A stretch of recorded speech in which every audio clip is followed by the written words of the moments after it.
Kita hari ini doyan minum es kelapa muda, apalagi bulan puasa. Pertanyaannya adalah, siapa yang menanam pohon kelapa? Yang menanam pohon kelapa itu rata-rata usianya hari ini 60-70 tahun, bahkan sudah meninggal kebanyakan. Ketika mereka menanam, tak pernah terpikir dalam pikirannya, apakah ketika nanam pohon kelapa, apakah akan panen besok atau lusa? Apakah dia akan memetik buah kelapanya atau tidak? Apakah dia akan menikmati daunnya dibuat kupat atau tidak? Tetapi mereka melakukan dengan ikhlas. Seluruh orang tua kita dulu, kakek kita, nenek kita, buyut kita, hidup dengan keikhlasan. Mereka selalu berpikir masa depan. Dia tanam pohon-pohon yang kuat, yang tidak mungkin dia nikmati untuk saat itu, tetapi yang akan menikmatinya adalah anak cucunya kelak. Pertanyaannya adalah, siapa yang hari ini mau menanam pohon kelapa? Masih adakah orang yang menanam pohon kelapa? Hampir jarang dijumpai. Seluruh pikiran orang hari ini ingin menanam sesuatu yang 2-3 bulan ke depan dipanen. Ingin melakukan sesuatu dari sisi bisnis yang dalam 2-3 tahun sudah break even point. Kalau seluruh bangsa ini masuk dalam pikiran-pikiran jangka pendek, seluruh pikiran-pikiran kita masuk dalam pikiran-pikiran yang temporer, maka saya katakan, tunggu kehancurannya bangsa ini. Kenapa? Karena dalam pikiran manusia yang menghuninya, yang ada dalam pikirannya hanya mengeksploitasi, melakukan pengelolaan yang bersifat jangka pendek, tetapi lupa memikirkan dalam jangka panjang. Untuk itu, saya sering mengajak pada kalangan politisi, dimanapun berada, kalau dalam pikiran kita berpolitik itu adalah mendulang suara, maka yang ada adalah pikiran-pikiran jangka pendek. Buat apa keliling bertahun-tahun? Buat apa berbuat kebaikan sepanjang masa? Toh pada waktunya suara kadang bisa ditukar dengan hanya 10 biji mie rebus.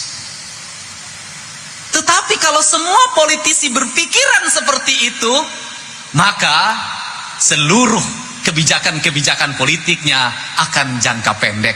Seluruh langkah-langkahnya akan jangka pendek. Seluruh visinya akan jangka pendek.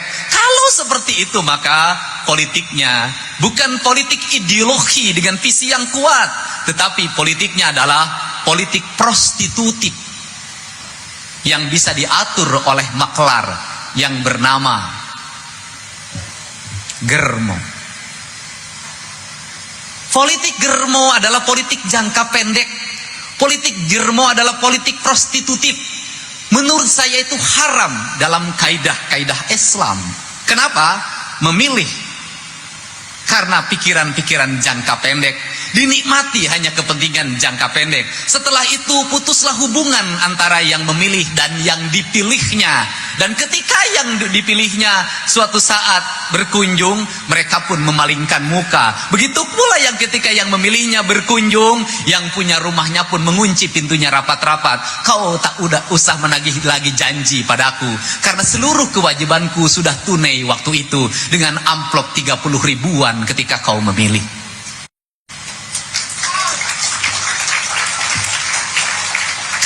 Yang lahir seperti ini, maka para politisi bukan orang yang terasah dari sisi visi. Maka para politisi tidak akan terasah dari sisi ideologi.